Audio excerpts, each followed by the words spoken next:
Hello friends, welcome back to my channel. Paneer तो आप बहुत सारा रेसिपी ट्राए करेंगे। तो आज मुझे गोटे शेयर करुच्ची मो स्टाइल गोटे पनीर रेसिपी।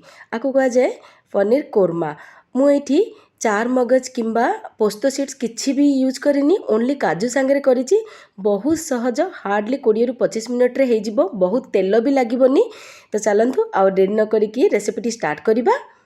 एइथिपाई देखंतु मु गोटे कड़ाई को पूरा स्मोक पॉइंट आसला पर्यंत हीट कर नहीं। आपड़ देखिपे स्मोक गुड़ा को तापर मु 2 चम्मच तेल देइछि। तापर देखंतु ये क्यूब्स रे काटिक रखिबा पनीर को देई ताको टिके एपट सेपट कर नउछि, टिके भाजी नउछि। आपण ए प्रोसेस को एवॉइड करके आपण चाहिए डीप फ्राए भी करें। तापर देखंतु ये गोटे ससपैन रे मु किछि गरम पानी नहीं जाइछि, सेइथिरे इमिडिएटली मु पनीर गुड़ा को पकेकी सोक कर दोछि। हार्डली 5 ରୁ 10 मिनट एथिरे आमे आकु भिजेकी रखिदेबा। आपण ये डीप फ्राए भी करें, किंतु ए प्रोसेस द्वारा कौन हुए टिके हेल्दी हो जाए। मुझे रेसिपी रे हार्डली 4 ରୁ 5 चम्मच कि तेल ही यूज करी, बहुत कम तेल रे रेसिपीटी। देखंतु एठी मु पुणी 4 चम्मच तेल नेली। तापरे किछि जीरा, गोटे डालचिन और 2टी तेजपत्र, गोटे गुजराती नहीं। तापरे मु गोटे छोट साइज रो प्याज को चॉप करके बा फाइनली चॉप करके नहीं। देखंतु एठी प्याज को टिके गोल्डन ब्राउन हैला पर्यंत स्लो फ्लेम रे एठी कुक करबा को छाड़िबा, कारण फ्लेम हाई करले प्याज जळी जिवो। स्लो फ्लेम रे करले प्याज टी कैरेमेल हेकी बहुत टेस्टी लागिवो। तापरे गोटे ब्लेंडिंग जार रे किछि प्याज, किछि कोला रसुण, हाफ इंच अदा, 2टी कंचा लंका और किछि काजू नहीं। तापरे देखंतु 1/4 कप रो दही नहीं। आकु सबु हमें फाइनली पेस्ट करि नेबा। देखंतु एठी पूरा फाइनली पेस्ट हो जाइछि। आकु साइड रखिबा। देखंतु एठी एपटे हमर पियाज गुड़ाक गोल्डन ब्राउन हो जाइछि। तापरे आमे कौन करबा, जो बाटिकी रखिथिबा मसला को एथिरे दे देबा। अदा रसुण काजू रो पेस्ट को एथिरे दे देबा। जार रे किछि पानी नेकी सेडा को भी दे देबा, कारण एठी हमें ग्रेवी को व्हाइट कलर रखिबा।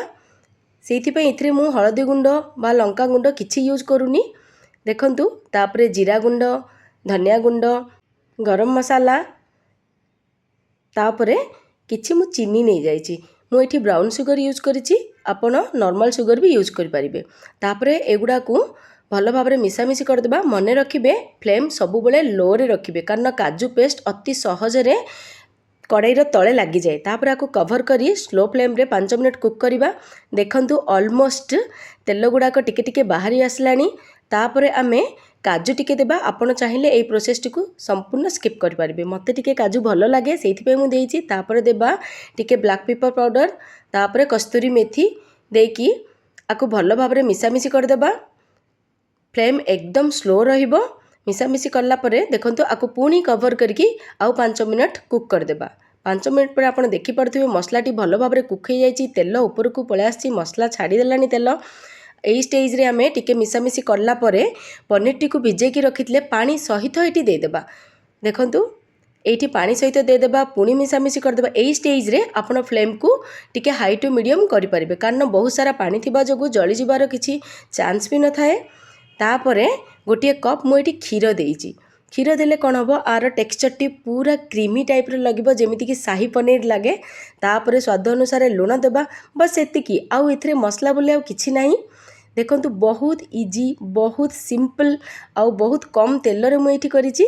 तापर आको कवर करके 5 ରୁ 10 मिनट कुक करबा को छाड़िबा। देखंतु 5 ରୁ 10 मिनट परे ऑलमोस्ट कुक हो गलानी, किंतु अधिक टिके झोल रही जाइछि।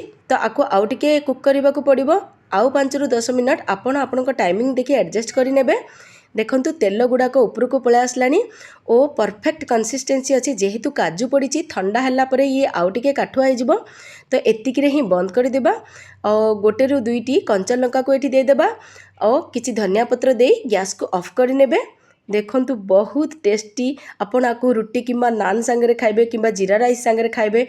अति सहज रे बहुत कम तेल रे हो जाइछि पनीर कोरमा रेसिपीटी। जदि आपनको ये रेसिपीटी भल लागिछि तो ये रेसिपीटी को लाइक करबा को बिल्कुल भूलिबेनी। जदि मो चैनल रे नुआ थांती ताहले मो चैनल को सब्सक्राइब करबा को बिल्कुल भूलिबेनी। तो रहुछि पुणी देखा नुआ वीडियो रे। बाय।